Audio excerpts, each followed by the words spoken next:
Bonjour tout le monde. Aujourd'hui, je fais un tutoriel dans lequel le traitement commence dans Lightroom et se termine dans Photoshop. Et aujourd'hui, ce que je veux vous montrer, c'est un outil dans Photoshop qui permet de créer du bokeh. Alors, on a dans Photoshop depuis environ un peu plus depuis environ un an, je dirais, on a dans Photoshop ce qu'on appelle les Neural Filters, c'est-à-dire des outils qui utilisent l'intelligence artificielle pour faire certaines tâches. Et parmi les Neural Filters, il y en a un qui sert à créer du bokeh dans la photo. L'outil analyse la profondeur qu'il y a dans l'image et va appliquer du flou dans l'image en fonction de la profondeur. Le résultat du bokeh qu'on obtient avec cet outil-là est assez impressionnant. Si on prend le temps de bien faire les réglages, le bokeh qu'on va être en mesure de simuler avec le Neural Filter va ressembler à s'y méprendre à du vrai bokeh. Alors, on s'en va dans Lightroom. Je fais le traitement de base. C'est un traitement qui est très, très simple, une courbe des tonalités, un petit peu de color grading. Et ensuite, on s'en va dans Photoshop. OK, alors voici la photographie que j'ai prise dans une petite rue du plateau Mont-Royal. Alors, le traitement que je vais faire dans Lightroom est très simple. En fait, il s'agit surtout d'ajuster la lumière, le contraste et de faire un peu de color grading dans le but de donner une sensation de froid à la photo. Alors, je vais d'abord commencer avec la courbe des tonalités. Alors, je vais augmenter la luminosité des grissons, comme ça ici.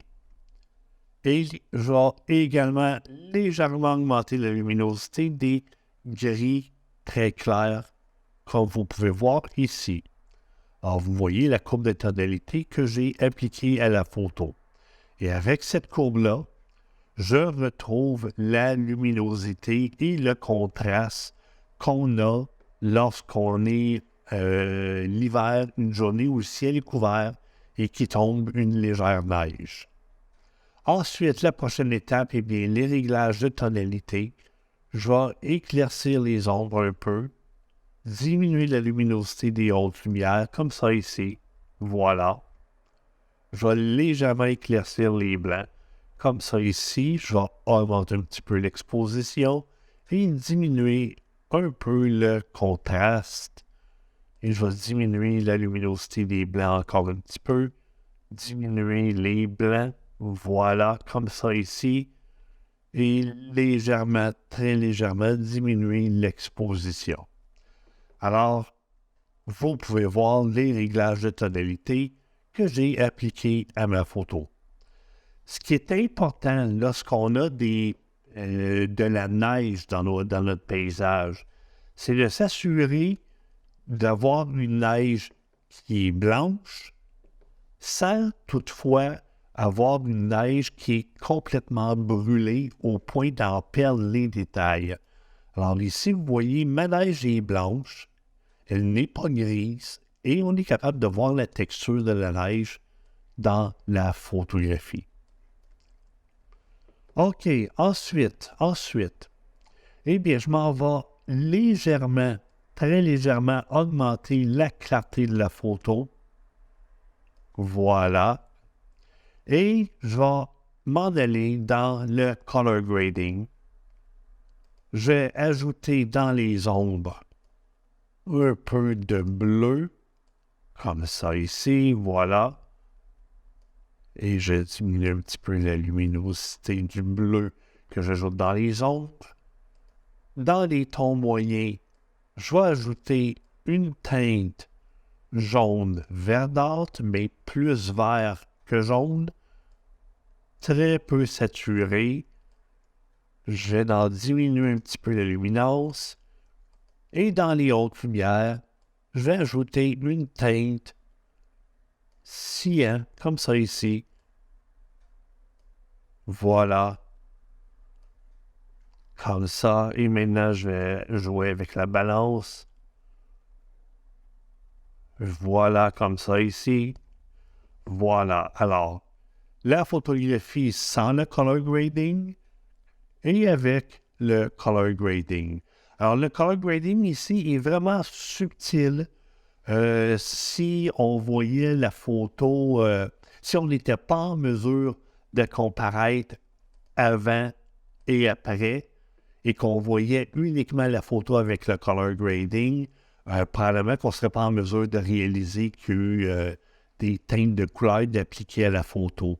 Alors ici, le color grading est très subtil et il est fait uniquement dans le but de refroidir un petit peu les couleurs. Et lorsque je regarde ma photo, je crois que je vais augmenter encore un petit peu la saturation du bleu que j'ai ajouté dans les ombres. Voilà, comme ça ici. OK, mais au niveau de la retouche locale, eh bien, j'aimerais ça que la texture de la neige qu'il y a dans la rue soit un peu plus nette. Alors, je prends un pinceau. Alors là, je vais dans les outils de masquage. Je prends un pinceau. Et avec le pinceau, je vais assombrir les noirs, augmenter la luminosité des blancs, accentuer la clarté, accentuer la texture. Et je vais passer ça. Je vais appliquer le pinceau comme ça sur la route, sur la rue qui est à l'avant-plan. Alors, sans le pinceau, avec le pinceau, et vous voyez, les retouches que j'ai appliquées avec le pinceau font en sorte que la neige, ou ce qu'on appelle ici au Québec la slotch, qu'il y a dans la rue, ça devient plus net. Alors, ça. Et là, je suis prêt à aller dans Photoshop pour simuler un bokeh dans ma photo. Bon, nous voici dans Photoshop.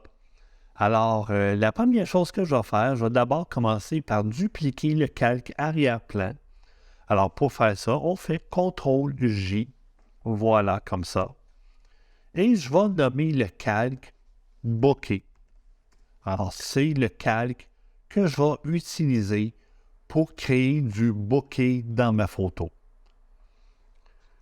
Maintenant, l'outil qui nous permet de créer du bokeh dans la photo, on le trouve dans l'onglet Filtre et Neural Filters. Voilà.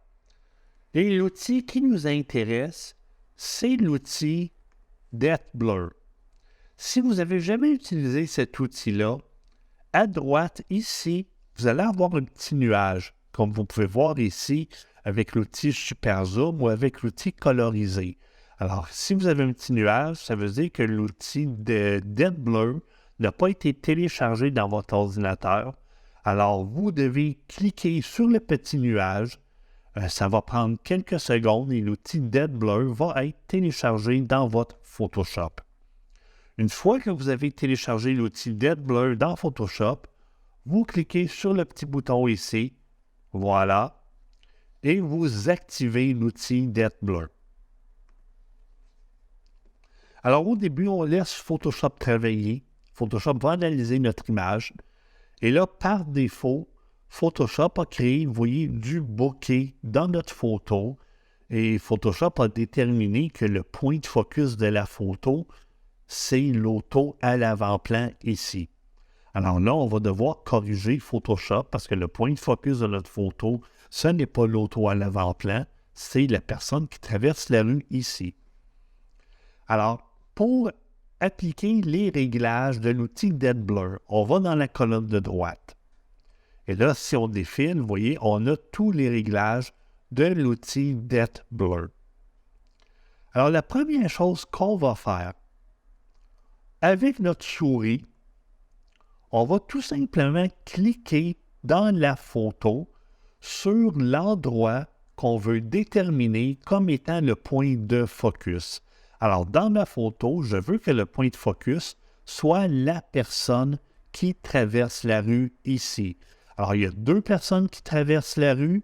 Moi, je veux que mon point de focus soit placé sur la personne qui est la plus à l'avant-plan. Alors, avec ma souris, je clique sur la personne et vous voyez un point bleu est placé sur la personne. Et ça dit à Photoshop que le point de focus, la mise au point, a été faite sur la personne ici à l'avant-plan. Ensuite, question de bien voir qu'est-ce qu'on fait. On va prendre le réglage blur strength, autrement dit l'intensité du flou. Alors, pour bien voir qu'est-ce qu'on fait, on va prendre le réglage blur strength et on va le mettre complètement à droite à 100%, au maximum. Et là, si on laisse Photoshop travailler, vous voyez, si on regarde à gauche, on voit que la personne qu'on a déterminée comme étant l'endroit où la mise au point a été faite, la personne ici est nette, et plus on s'éloigne de la personne en s'en venant vers la caméra, plus l'image devient floue, et plus on s'éloigne de la personne en s'éloignant de la caméra, plus l'image devient floue. Alors, on vient de créer un effet de bokeh dans la photo. Le prochain réglage qu'on va ajuster, c'est le réglage Focal Range. Alors, Focal Range nous permet tout simplement de déterminer la profondeur de champ, la grandeur de la zone qui est nette. En ce moment, Focal Range est à 0. Et si on regarde la zone de netteté autour de la personne qu'on a définie comme étant le point de focus, eh bien, la zone de netteté autour de la personne ici, elle est vraiment pas grande. L'image commence à être floue au pied de la personne. Alors, on va augmenter la profondeur de champ. Vous voyez, juste comme ça ici. Alors là, je l'ai mis à 54. On laisse Photoshop travailler. Et là, vous voyez, la zone de netteté est plus grande. Vous voyez, devant la personne ici, c'est net. Et l'image commence à devenir floue à partir d'ici environ.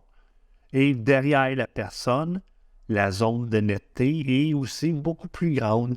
Et l'image commence à devenir floue à peu près à partir du coin de rue à l'arrière. Alors, le réglage Focal Range vous permet d'ajuster la grandeur de la zone de netteté. Ça vous permet d'ajuster votre profondeur de champ. Alors, pour la photo ici, eh bien, je vais mettre une profondeur de champ à peu près comme ça ici. Voilà. On laisse Photoshop travailler. Alors, en bas à gauche, vous voyez Processing on Device. Voilà. Alors là, j'ai un Focal Range que je trouve intéressant. Je vais peut-être l'augmenter une petite affaire. Voilà, comme ça ici. Voilà.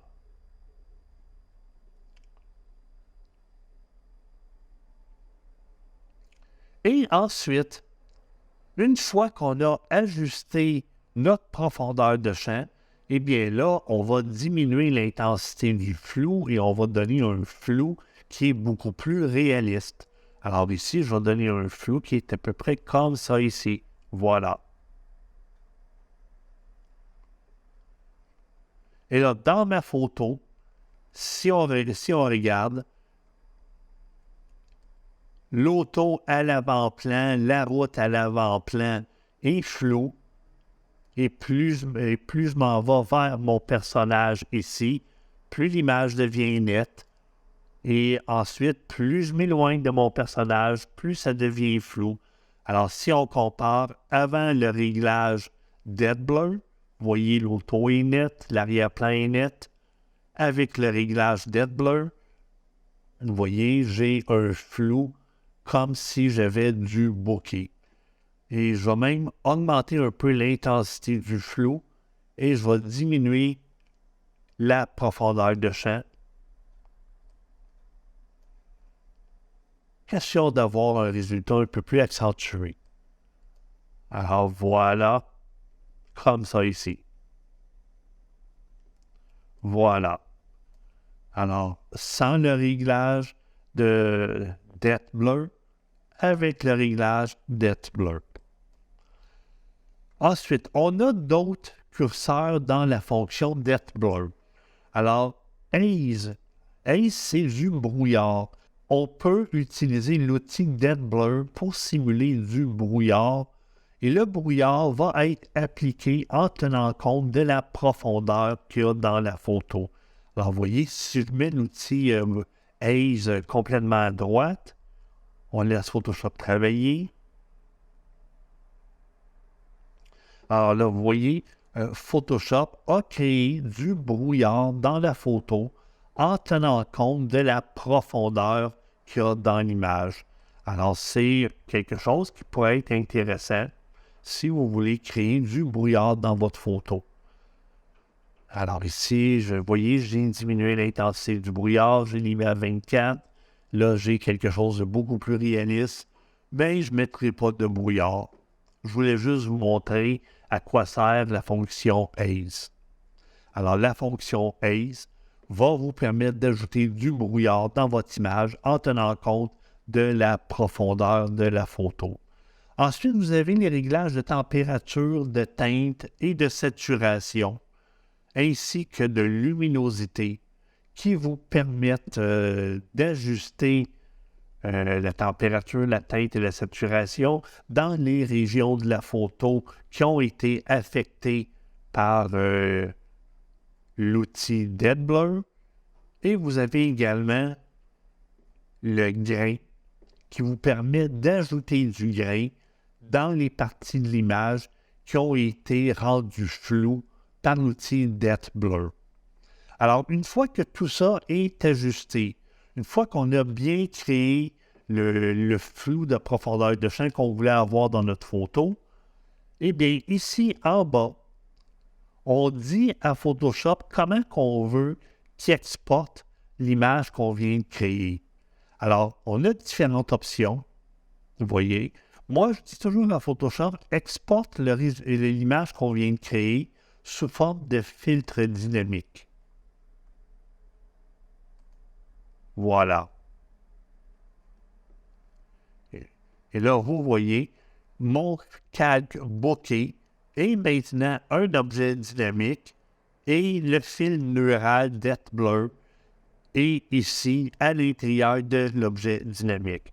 Alors, l'avantage d'exporter le résultat sous forme d'objet dynamique, eh bien, c'est que je vais pouvoir modifier à nouveau le réglage plus tard si je veux changer quelque chose dans mon image. Alors, j'aurai juste à cliquer sur, ici, Neural Filter, et l'outil Depth Blur va se réouvrir et je vais pouvoir changer les réglages que j'ai appliqués à l'outil Depth Blur. Alors voilà, on a notre photo finale et je vais compléter avec un simple recadrage. Alors, je prends l'outil recadrage, comme ça ici. Je prends le ratio 4:5, voilà. Et là, je m'en vais recadrer ma photo, comme ça ici, voilà. Et j'ai ma photo finale.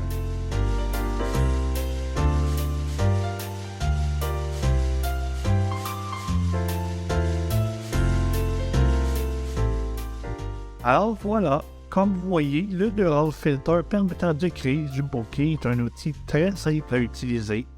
Et vous avez vu maintenant dans Photoshop qu'il y a beaucoup de Neural Filters, beaucoup d'outils qui utilisent l'intelligence artificielle pour faire des tâches dans notre photo. Alors, je vous invite à explorer les Neural Filters de Photoshop.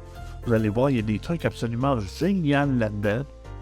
Certains Neural Filters portent la mention bêta. C'est le cas de l'outil qu'on a utilisé aujourd'hui pour simuler du bokeh. Alors, lorsqu'il y a la mention bêta à côté du nom d'un Neural Filter, ça veut simplement dire que Photoshop est encore en train de développer l'outil. Alors, je vous dis merci. Merci à ceux qui me suivent sur les réseaux sociaux. Si vous avez des questions, des suggestions de tutoriels, n'hésitez pas à m'en faire part. Et je vous dis à la prochaine. Bye bye.